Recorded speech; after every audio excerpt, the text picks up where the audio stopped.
ایک جلسوں کا میں صرف آپ کو سبق بتا رہا ہوں کہ یہ جلسے ہیں، جلسوں کا مقصد کیا ہوتا ہے، جلسوں کا ریزن کیا ہے، جلسوں کا سبب کیا ہے، یہ جلسے کیوں کیے جاتے ہیں، وجہ کیا ہے۔ یہ جلسے اصل میں ہماری سماج، ہماری سوسائٹی اور ہماری قوم کی سوچ کو بدلنا، قوموں کی سوچوں کو بدلنا ہے۔ دیکھیں آپ تاریخ اسلام کی پڑھ لیں، آپ سیدنا عمر فاروق رضی اللہ تعالی عنہ کی تاریخ پڑھیں گے، آپ کو لگے گا کہ بس اللہ ایک اور عمر دھرتی پر بھیج دے تو ساری دھرتی پر اسلام ہی اسلام ہو جائے۔ آپ مولا کائنات علی مشکل کشا شیر خدا رضی اللہ تعالی عنہ کی تاریخ پڑھیں گے، آپ کا دل کہے گا اللہ مولا علی کو ایک بار اور بھیج دے۔ آپ امام علی مقام امام حسین کی تاریخ کو پڑھیں گے، آپ کا دل چاہے گا کہ اللہ امام علی مقام کو واپس بھیج دے۔ آپ حضرت خالد بن ولید کی تاریخ کو پڑھیں گے جسے اللہ کی تلوار کہا گیا ہے، آپ چاہیں گے اللہ اسے واپس بھیج دے۔ آپ سلطان صلاح الدین ایوبی کی تاریخوں کو پڑھیں گے، آپ سوچیں گے اللہ سلطان صلاح الدین ایوبی کو واپس بھیج دے۔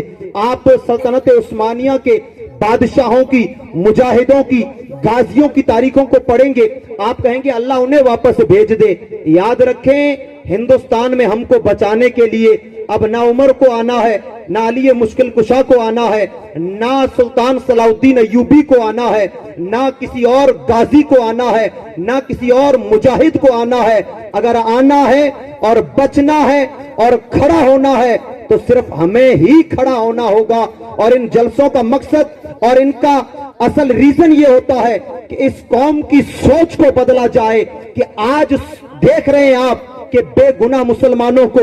جلا دیا جاتا ہے، کاٹ دیا جاتا ہے، زندہ مار پیٹ کر کے گاڑیوں کے اندر جلا کر کے ختم کر دیا جاتا ہے، لیکن بزدلی ہمارے اندر اتنی سما گئی ہے، اتنے بزدل مسلمان کو بنا دیا گیا ہے، اتنا کمزور بنا دیا گیا ہے کہ مسلمان اپنے حق کی آواز نہیں اٹھا سکتا ہے، مسلمان اپنے حقوقوں کی، اپنے ادھیکار کی، اپنے رائٹس کی آواز کو بلند تک نہیں کر سکتا ہے۔ اس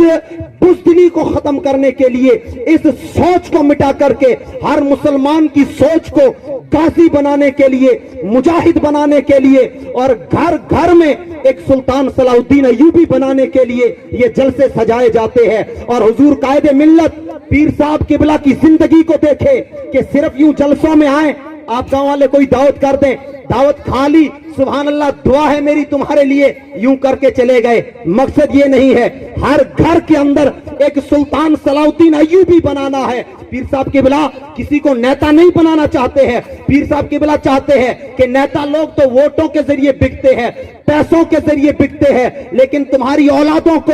یونیورسٹی کے اندر ڈالا جائے، تمہارا بچہ کسی نیتا کا چمچہ نہ بنے بلکہ یونیورسٹی میں چاہے آئی پی ایس بنے۔ آج جو تمہیں زندہ جلا رہے ہیں، اگر تمہارا بیٹا ضلع کلیکٹر بن گیا تو جلانے والے خدا کی قسم تمہارے بچوں کے پاؤں چومتے ہوئے نظر آئیں گے۔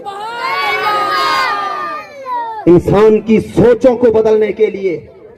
ارے مسلمان تو وہ مسلمان تھا، آدھی روٹی کھائی،